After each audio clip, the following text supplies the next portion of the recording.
Yeah, Tyler Durden this, Fight Club that, shut the fuck up. This is not gonna be another one of those boring film essay Tyler Durden Fight Club videos.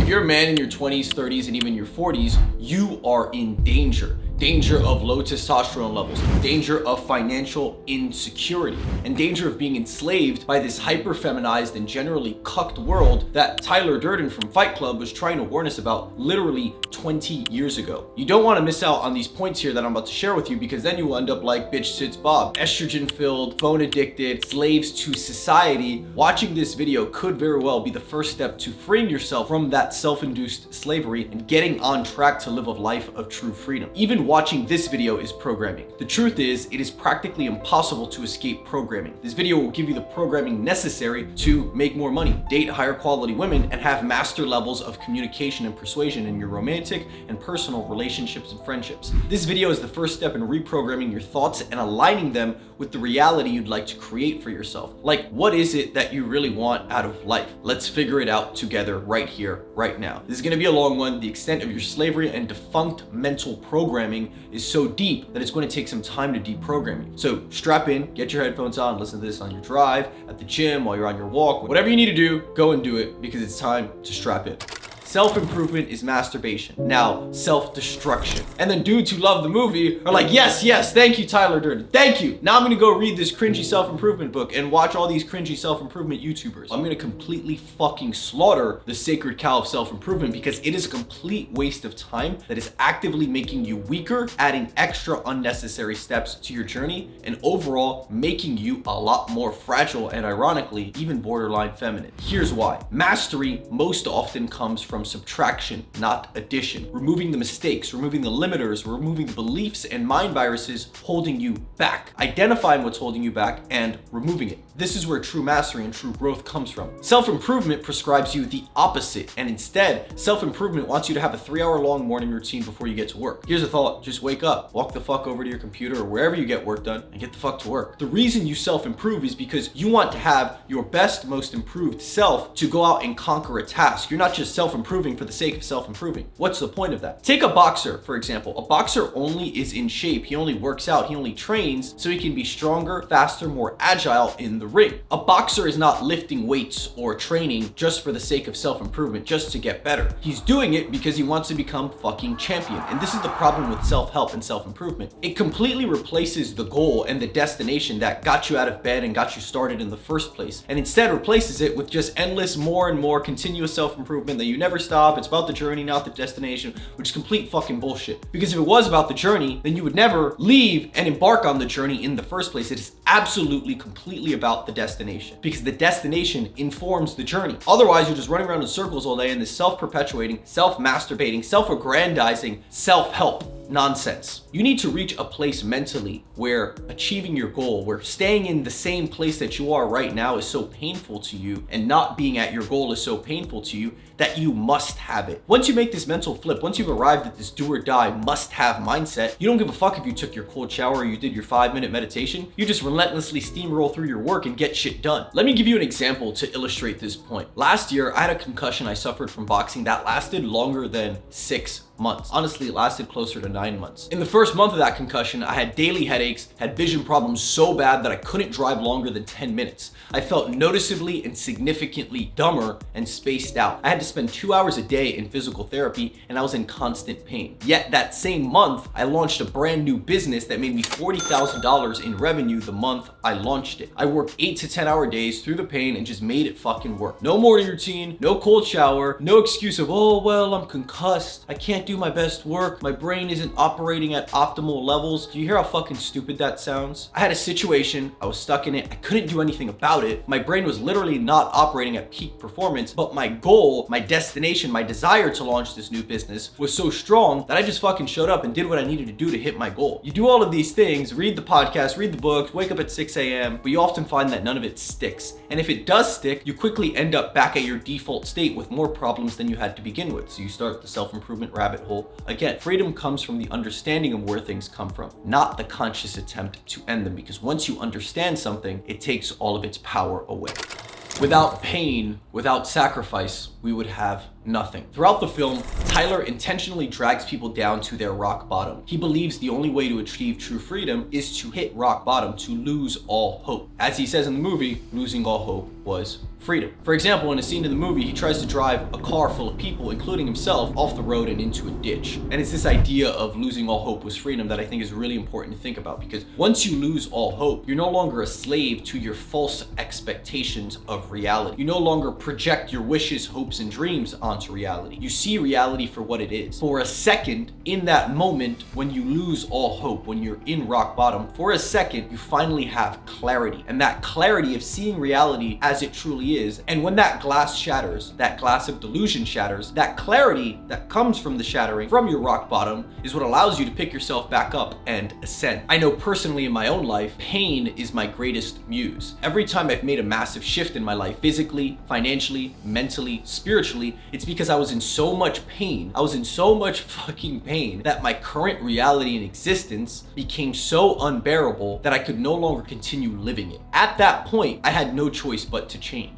I was living far below my standards, and because I was not living up to the standards that I had set for myself, I had no choice but to raise myself back to that standard. At that point, when I had no choice but to change because my reality was so unlivable, change became inevitable. It became a guarantee. If you want change to become inevitable in your life, it requires pain. As humans, we are not motivated by pleasure or positive aspirations. We're never running towards heaven. We're only ever running away from hell. If you want real motivation that lasts, you need to be running from hell. Your fight or flight response, the response that gives you an adrenaline dump, it slows down time, it gives you temporary superhuman strength. It's because you're staring pain, you're staring death in the face. When you're staring down the barrel of the gun, that is when you can tap into the divine power and spirit that exists inside every one of us. If you want to tap into the true power that God gave you, you need to be drowning in fucking pain. It's like in Avatar, The Last Airbender, amazing show by the way, Aang goes Avatar state when he's on the verge of death. And the writers of the show did that intentionally. It's supposed to be a metaphor, because only when you're on the precipice, when you're on the verge of your physical or metaphorical death, can you truly access and tap into the power that lies inside of you. This is probably super unhealthy on my part, and I would never recommend this to anyone else, but the only time I'm able to make massive shifts in my life is when I intentionally put my back against the wall and put myself in a position that I can't get out of. Creativity comes from the corner when you've made a bet on yourself, when you slap your dick out on the table and you have no choice but to make it work. Success is a guarantee. I've made investments and bets on myself where I've put it all on the table, where I had 3 months to figure something out before I'd go broke. And each time I made those bets, that is when I've broken past my own internal barriers and limiters and made more money than ever before. We must fight whether we want to or not. Fighting is the only way to guarantee your survival. The movie is called Fight Club for a reason. Fighting is a huge aspect of what they're teaching, because not only are they fighting spiritually, but they're fighting physically. Now, the easiest way to integrate this into your life is to join a boxing gym, join a jiu-jitsu gym, join an MMA gym, join a judo gym, join a fucking any type of gym. I don't care if you don't want to do it. It's extremely cheap, and if you don't do it, you're kind of soft, right? Even myself, I run multiple businesses. I have tons of employees. I really don't have that much time spend going to the boxing gym. It's an ordeal. You have to go there, blah, blah, blah, blah. But even though I have all of these excuses as to why I can't go or why I shouldn't go or why I wouldn't be able to go, I have no choice, because here's the reality. Your life isn't yours if you can't defend it. Look on World Star. Look on any of those viral toxic meme pages that post people killing each other, beating each other up. Violence is everywhere. And if you can't protect your own life or those around you from violence, your life is no longer yours. Someone can come and take it from you. And although we live in a super coddled, super safe, super sterilized society where we pretend like violence doesn't exist, it exists all around you, and violence still exists more than ever. We've just given that monopoly on violence to the government. And on the micro level, and what this can do for your life, it makes you safer, it makes you walk with more confidence, it makes you stronger both physically and mentally. And from a dating perspective, I mean, the number one thing women tell me is that I make them feel safe. Why? Because when you're combat capable, it bleeds through your energy and aura. You are fulfilling your evolutionary purpose as a man and providing a sphere of security and safety for the people in your life. In fact, I always encourage and make all of my clients inside of my private client program that I coach to do some level of physical activity, and we always encourage them to get into some sort of fight gym. Women aren't attracted to height and muscles because they're nice to look at. The neurochemistry in their brains is wired to gravitate towards these things because they indicate the genetic fitness and strength to protect and provide. It's a biological signal that you have what it takes to protect against threats and to fight to obtain resources. If you can learn how to become a man capable of protecting himself and those around you, you can immediately boost your attractiveness and appeal to women. It's like a literal cheat code. You must be combat competent. You have no choice if you want to survive. Otherwise, you're just walking around life like a victim, like prey, waiting to be preyed upon. What you own ends up owning you. When Tyler Durden said this 2 decades ago, consumerism and materialism was what made life in America go round. And I don't think there's necessarily anything wrong with this. It's just that materialism is, at the end of the day, fruitless. It doesn't bring you the fulfillment that you're looking for or that you're sold to believe it does. The present day version of this is that what you consume ends up consuming you. Scrolling on TikTok all day, consuming content 24/7, waking up late because you were up till 2, 3 a.m. scrolling on TikTok, and then you wake up and you scroll for another 2 hours just to start your day. Every streaming platform, Netflix, Hulu, OnlyFans, fucking Pornhub, all of it. The content you consume is literally consuming you from the outside in. Creators and big tech social media companies who host and create the content you consume your attention and turn it into dollars. I would know, I've been a creator for almost 7 years and I've used that platform to generate millions of dollars in revenue over the years. And even myself, someone who is a creator who's seen behind the curtain, who works behind the curtain, operates behind the curtain, has seen behind the veil of what it's like to actually make content, has met lots of your favorite YouTubers, has met celebrities, etc. Even as myself, someone who can see through the illusion of it all, I still struggle with consuming content from time to time. The problem with consuming content 24/7 is that if you are in a mental state or in a mood where you just wake up on the wrong side of the bed, the problem is that content is always there. It's always a black hole that can drag you in and exacerbate any of your minor issues. And this brings me to the next point.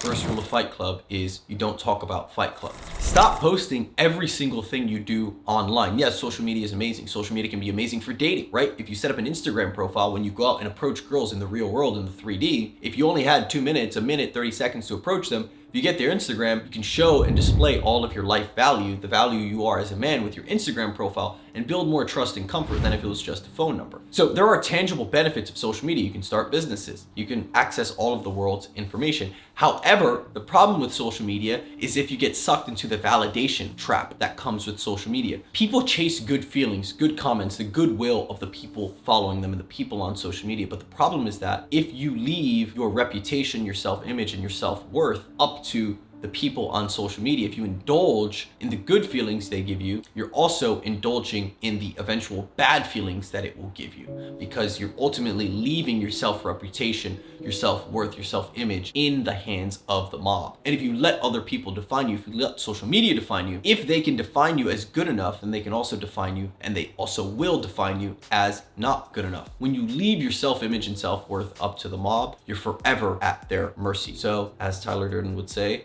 the first rule of Fight Club is you don't talk about Fight Club. Stop indulging in the validation trap of social media. Use it wisely, use it for the power it has, but then get the fuck out.